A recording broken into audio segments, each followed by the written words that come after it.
If you've ever told someone, I almost got it! This video is for you. Because today we're counting down 10 fish that make even great anglers question their life choices. And if you want to turn almost caught it into got it, check out FishingBooker to find the right guide for your next trip. Let's get into it. Number 10, brown trout. Brown trout are proof that you don't need to be huge to be heartbreaking.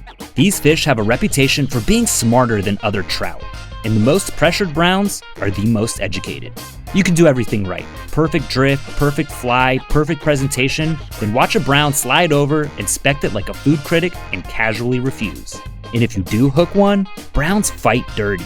They use current, structure, head shakes, everything to shake you off. So how do you get them? With a quiet approach, light tippet, and patience. Lots of patience.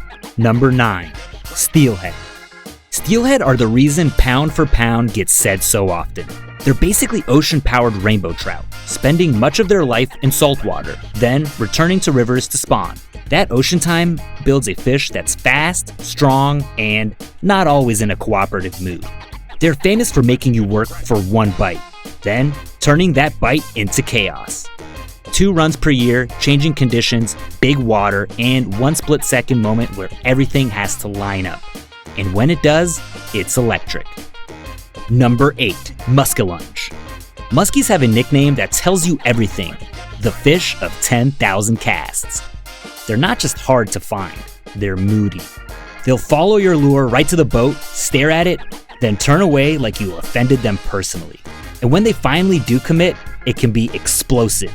Big head, teeth, power, and a fight that feels like dragging a log that's trying to swim away. Catching a muskie is tough. Catching a trophy muskie, that's a full-blown obsession. Number 7, giant trevally. GTs are basically a gym membership with fins. They're famous for explosive strikes, brutal runs, and the ability to humble heavy gear fast. They'll use every inch of reef edge or flat to their advantage. And you don't get a slow, polite fight. You get a full contact sport. And here's the catch. You often have to make perfect casts at dawn or dusk around structure with zero room for error. Win that battle and you'll remember it forever. Lose it? Welcome to GT fishing. Number 6, bonefish. Bonefish are called gray ghosts for a reason. They blend in, they move fast, and they can show up in ridiculously shallow water. Spotting them is half the battle. The other half is convincing a fish with great awareness that your offering is natural, while you're standing in open flats in bright sun with everything exposed. And once you hook one, bonefish can absolutely fly. Burning lines so fast, it feels like your reel just got robbed. It's a stealth game, a casting game, and a nerves of steel game. Number 5, tarpon.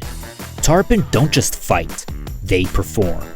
The second they eat, they start jumping, twisting, shaking, doing everything they can to throw the hook. That's why you'll often hear anglers say, bow to the king.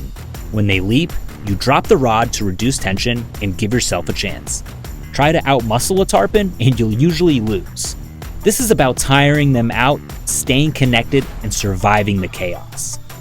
And in most places, it's catch and release only. So the goal is a clean fight, a clean release, and bragging rights for life. Number 4, swordfish. Swordfish are hard to catch because they live where most of us don't even think about fishing. Deep, dark water. And they've got a reputation for being downright elusive. Traditionally, anglers target them at night when they rise to feed. But modern daytime swordfishing is a whole science project. Heavy tackle, serious electronics, and gear that looks slightly unhinged. And once you're tight, they're unbelievably strong, built for power, and that fight can turn into a long, grinding duel. It's not just fishing, it's a deep sea battle. Number 3, bluefin tuna. Bluefins are hard for 2 reasons. They're powerful, and the whole game around them is demanding. Finding fish, matching conditions, and grinding through fights that can take hours. In many places, you're timing migrations in short seasonal windows. And depending on where you fish, regulations can be strict. Some regions are even catch and release only for recreational anglers. But when it happens, when you finally get a bite on a bluefin, everything changes. The reel screams, the boat moves, and you realize you're connected to a bundle of muscle that can weigh over 500 pounds. Number 2, blue marlin. Blue marlin are iconic for a reason, and part of that is because they are not easy to seal the deal on.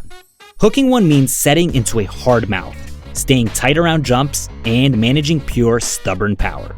Fights can go long, sometimes hours, because you're not winning with strength alone. You're winning with endurance and good decisions. It's a fish that will make you sore the next day whether you land it or not. And that's why blue marlin sits near the top of so many bucket lists. Number 1, permit. Alright, number 1. If catching a tarpon is a rite of passage, catching a permit is a lifetime membership in the I Earned This Club. They're not always hard to see, they're hard to fool. Permit are spooky, unpredictable, and they've got eyesight that make you feel like you're the one being hunted. And even when you hook one, they'll dive, use structure, and do everything possible to end the relationship immediately. This is precision fishing. One perfect cast, one perfect presentation, and maybe, just maybe, the fish of your dreams. So, what's your white whale? Which one of these fish has humbled you the hardest? Drop us a line in the comments, and if you want help chasing any of these bucket listers, check out the guides and charters on FishingBooker. Like, subscribe, and tight lines, because remember, it's called fishing, not catching.